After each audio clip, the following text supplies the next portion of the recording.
안녕하세요. 현돌입니다. 먼저 고 백선엽 장군님의 별세를 애도하며 삼가 고인의 명복을 빕니다.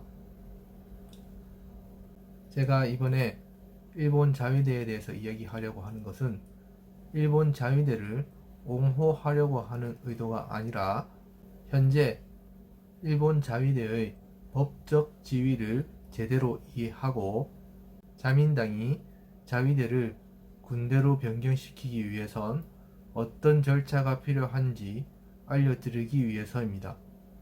작년 7월달이었던가요? 유엔사에 일본 자위대를 파견할 수 있다는 뉴스로 떠들썩했는데요. 제가 해당 뉴스의 댓글에 일본 현재 법상 국외에 자위대를 파견할 수 없다라고 글을 남긴 적이 있습니다. 그랬더니 제 댓글에 무식한 놈이라고 비판하시는 분들이 꽤 되시더라고요. 자위대는 총기류 및 기갑차, 전차, 군함, 그리고 전투기를 운영 보유 중이기 때문에 우리나라의 군대와 똑같습니다. 하지만 법적으로 보면 자위대는 군대가 아닙니다. 자국을 외부의 공격으로부터 방어하는 집단에 불과합니다.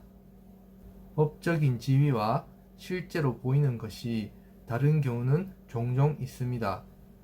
그 예로 이중 국적자는 실제로는 한 명이지만 법적으로는 두 나라에 각각 다른 사람이 있는 것으로 되어 있습니다.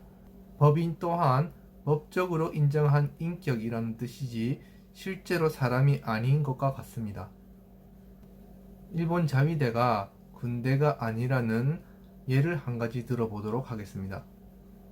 일본은 평화유지군을 파견하고 있습니다만 공병 및 의료병을 위주로 파견하고 있으며 그 공병과 의료병을 보호하는 극소수의 전투병을 파견하고 있습니다.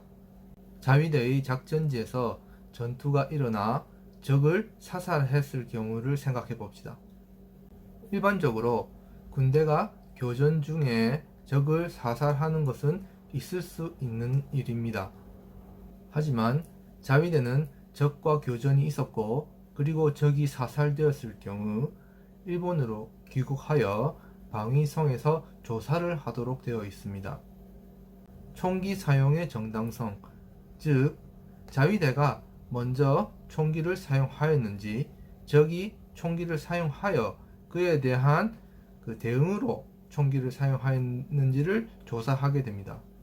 만약 자위대가 먼저 총기를 사용하였고 그 총에 의해 적이 사살되었다 하면은 자위대 대원은 살인죄로 구속되게 됩니다. 평화유지군으로서 해외 파견을 나갔고 적과의 교전으로 적을 사살하게 되었는데 총을 쏜 대원이 살인죄로 재판을 받게 된다. 이것이 과연 군대라고 생각하십니까? 그리고 자위대는 상대로부터 무력 공격을 받았을 때 처음으로 방위력을 행사할 수 있다라는 전수 방위를 기본으로 하고 있습니다. 이는 일본이 패전한 후 연합군 총사령관으로 부임한 맥아더 장군에 의해 일본이 전쟁을 일으키지 못하도록 일본 헌법 초안이 만들어졌고 연합군 관리하에 있던 일본은 일본 헌법 초안을 그대로 공표하였으며 이후 한 번도 헌법 개정 없이 지금까지 이어져 왔습니다. 4년 후 발발한 한국전쟁 때 지리적으로 가장 가까운 나라였음에도 불구하고 한 명도 파병할 수 없었던 것이 바로 이 헌법 때문이며 메가더 장군도 이 법 때문에 당시 상당히 고민을 많이 하였다고 전해지고 있습니다. 일본은 걸프 전쟁 때 파병을 하지 못하고 전쟁 지원금으로 130억 달러에 달하는 돈을 지불하였습니다. 그리고 쿠웨이트가 걸프전 참전 감사에 대한 광고를 실었을 때 참전국 리스트에 일본의 이름은 빠져 있었습니다. 엄청난 돈을 지불하고도 고맙다는 말 한마디 듣지 못한 일본은 이것을 이유로 평화유지군 법을 만들었으며 이 법으로 인해 자위대는 평화유지군으로서 파병할 수 있게 되었습니다. 하지만 평화유지군으로서 파병하기 위해서는 PKO 참가 5원칙이라는 까다로운 조건이 있으며 무력 사용 시에도 상당히 제약이 많기 때문에 자민당은 자위대를 군대로 변경하여 운영하기를 원하는 겁니다. 그럼 현재 법상 유엔사에 일본 자위대를 파병 가능할까요? 답은 파병이 불가능하다입니다. 이유는 유엔사는 평화유지군이 아니기 때문입니다. 일본이 국외에 파병이 가능한 것은 평화유지군 뿐이며 그것도 PKO 참가 5원칙을 충족시켰을 때만 가능합니다. 유엔사는 한국전쟁을 계기로 조직된 사령부이며 참가국 또한 한국전쟁 당시 참전국으로 되어 있습니다. 일본은 한국전쟁 참전국이 아니며 유엔사 사령관으로부터 참가 요청을 받는다 하더라도 참가할 법적 근거가 없기 때문에 파병을 할 수가 없습니다.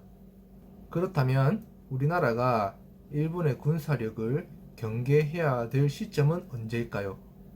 바로 일본 국민의 절반 이상이 일본 군에 대한 창설을 찬성할 때입니다. 일본이 일본 군 창설을 위해서는 집단적 자위권을 포기한 헌법을 개정하고 그 헌법에 일본 군이라는 것을 명기할 필요가 있습니다. 헌법 개정은 중의원과 참의원에서 각각 3분의 2 이상의 찬성을 얻어야 하며 최종적으로는 국민투표를 실시해 국민투표에서 절반 이상의 찬성을 얻어야 합니다. 우리나라의 헌법 개정보다 상당히 어렵습니다. 우리나라는 1948년 헌법이 제정된 이후에 9차례나 개헌이 되었지만 일본은 지금까지 단 한 차례도 개헌한 적이 없는 것을 보면 그만큼 개헌하기가 힘들다는 것을 알 수가 있습니다. 일본은 6년이 임기인 참의원을 3년마다 절반씩 바꾸어 선거를 치릅니다. 그리고 중의원은 임기가 4년이지만 총리가 중의원 해상권을 갖고 있기 때문에 4년을 다 채우고 선거를 하는 적은 거의 없습니다. 일본군 창설에 대한 찬성 여론이 형성되면 총리는 민의를 묻는다 라고 해서 중의원을 해산하고 선거를 실시합니다. 그렇게 하여 중의원의 헌법 개정 찬성 의원을 3분의 2 확보합니다. 참의원은 3년마다 선거를 실시하는데 의석수의 절반만 바뀌기 때문에 자민당 단독으로 3분의 1을 확보하는 것은 어렵습니다. 하지만 국민 여론이 형성되었다 하면 야당과 합의하여 3분의 2 의석수를 확보하는 것도 가능할 것입니다. 국회에서 개헌 찬성 의원 3분의 1을 확보하고 국민투표에 들어가게 되면 이미 여론은 형성되어 있기 때문에 찬성이 나오겠죠. 이렇게 되면 일본은 군을 만들 수 있게 됩니다. 현재 일본 내에서는 군대는 필요 없다는 의견이 60% 이상 형성되어 있습니다. 하지만 국제 안보 정세가 불안한 상황에서 조금씩 늘어나고 있는 추세입니다. 현재 참의원에서 자민당은 과반수의 9석이 부족한 상황이고 연립 여당인 공명당 28석을 가지고 있지만 공명당은 일본군 창설에 반대 입장입니다. 제1야당은 개헌 반대를 주장하고 있으며 2019년 참의원 선거가 이루어졌기 때문에 다음 참의원 선거는 2022년이 됩니다. 올해나 내년 초에 중의원 선거가 있을 거라는 예측이 있지만 신종 코로나 때문에 일본군 창설에 대한 논점보다는 경제에 대한 논점이 더욱 강해질 것으로 보아 당분간은 일본군 창설에 대한 생각은 하지 않으셔도 될 것 같습니다. 오늘은 이상으로 영상을 끝내겠습니다. 시청해주셔서 감사합니다.